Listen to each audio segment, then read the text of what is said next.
Hawaii Congresswoman Tulsi Gabbard. The same question to Congresswoman Gabbard. Your thoughts on equal pay?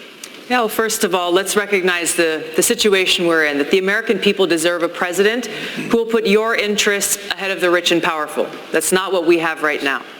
I enlisted in the Army National Guard after the al-Qaeda terror attacks on 9/11, so I could go after those who had attacked us on that day. I still serve as a major, served over 16 years, deployed twice to the Middle East, and in Congress served on the Foreign Affairs and Armed Services Committees for over 6 years.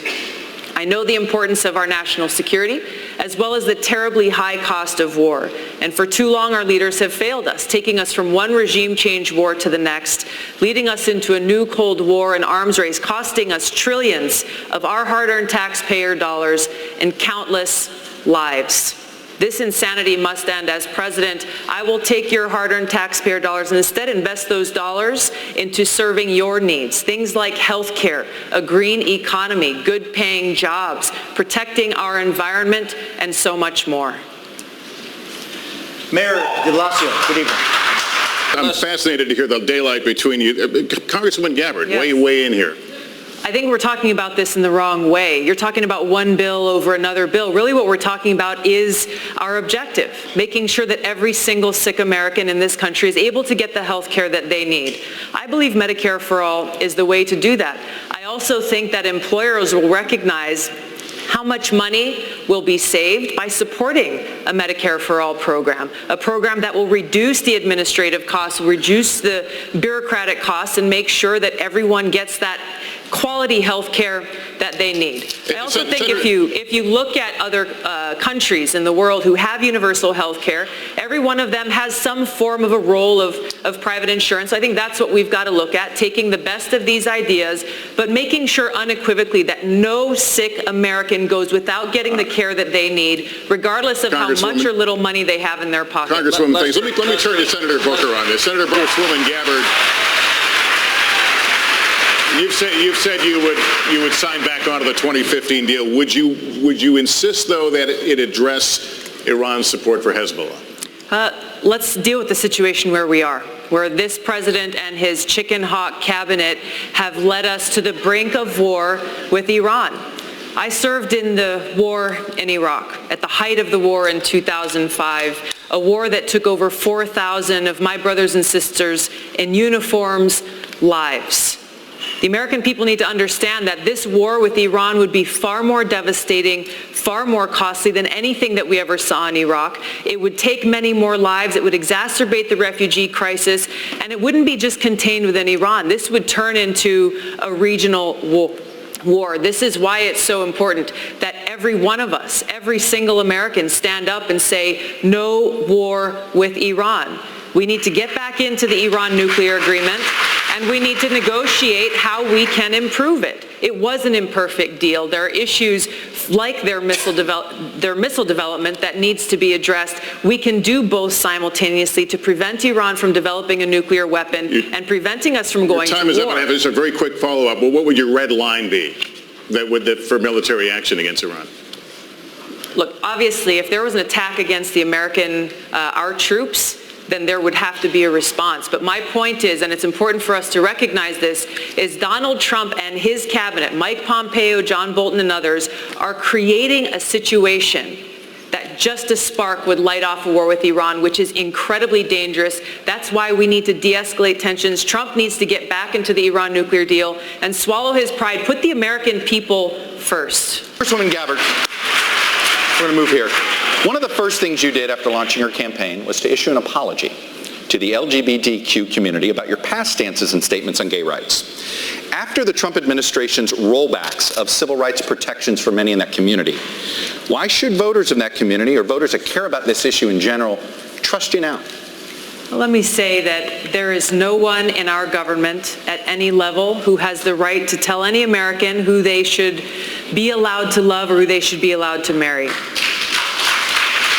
My record in Congress for over 6 years shows my commitment to fighting for LGBTQ equality. I serve on the Equality Caucus and recently voted for passage of the Equality Act.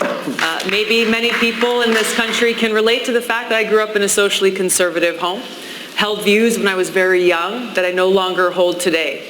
I've served with LGBTQ service members, both in training and deployed downrange.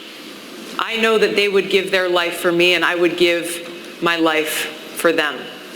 It is this commitment that I'll carry through as President of the United States, recognizing that there are still people who are facing discrimination in the workplace, still people who are unable to find a home for their families. It is this kind of discrimination that we need to address. But it's not enough. It's Thank not you, enough. Congresswoman. If I can $130 million that we could be spending in places like Youngstown, Ohio, or Flint, Congressman Michigan, Ryan, or rebuilding. Congresswoman Gabbard, I'm going to give you 30 seconds, actually, to jump off what he said. He described engagement as the problem. Is that what you will tell the parents of those 2 soldiers who were just killed in Afghanistan? Well, we just have to be engaged.